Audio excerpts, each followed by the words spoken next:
When I was dating Monica Yates, the daughter of Richard Yates, who was a great writer, her father had come into town and he was staying at the Algonquin Hotel, appropriately enough, and she wanted me to meet him at the Algonquin Hotel, and I had just bought this suede jacket. This jacket has completely changed my life. When I leave the house in this, it's with a whole different confidence.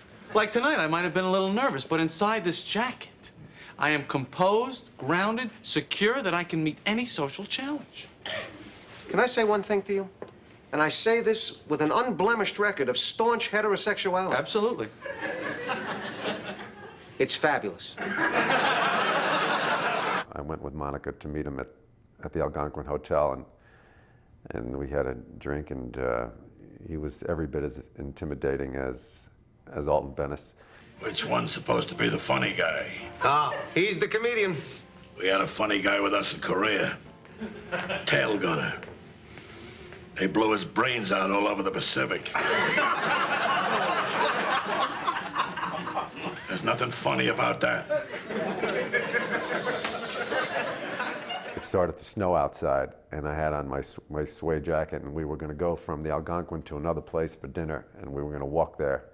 And I saw that snow outside, and I knew that that was going to be the end of that jacket. Why don't you turn it inside out? Inside out, great.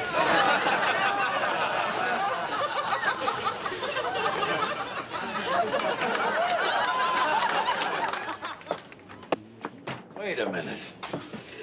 What the hell do you call this? I turned my jacket inside out. Well, you look like a damn fool. Well, it's a new suede jacket. Might get ruined. Well, you're not walking down the street with me and my daughter dressed like that. That's for damn sure. Now, Lawrence Tierney was in the old film noir gangster pictures in the 40s, and he played a really bad guy. And he was intimidating, which the character was supposed to be. But beyond the character of her father, Lawrence Tierney scared me to death. I'll tell you something about Lawrence Tierney. He was a total nut job. And although I will say, a wonderful actor, because he's amazing in that show. And it's too bad he was so cuckoo, because I'm sure he would have been back otherwise. He was brilliant in the episode. I mean, he played that character so well, and there was every reason in the world to have that be an ongoing character, because it was just, there was so much tension between him and every other character. It was brilliant. We kept our eye on Lawrence because Lawrence stole one of Jerry's knives from the set.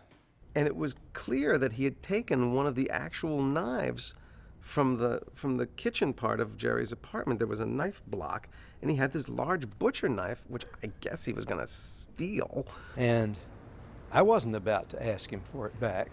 Well, of course, Jerry, who is an unusual person, instead of going, I think we should all maybe, you know, back off, went up to him and he goes, "Hey, Lawrence, what do you got there in your jacket?" "What's with the knife?" And you see the color drain out of Tierney's face, because now he's been caught. And then Lawrence tried to make a joke about how he put the knives in his jacket. He thought it would be funny. By pulling it out and going, and making the psycho sound. And advancing on Jerry a little bit. And Jerry didn't back up, so I don't know what was in his mind. And I remember looking at Tom, I remember looking at Julia, and just going, this is, we're in the land of the sick now. We're in really scary territory.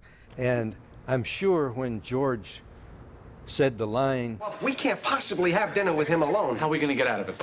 We'll say we're frightened and we have to go home. he had good reason to say it. Tom Sharonis is absolutely right. Lawrence Tierney, I think, scared the living crap out of all of us. But he was a good guy. I mean, he worked hard and did the job for us, but Larry David threatened to have him back if I wasn't good.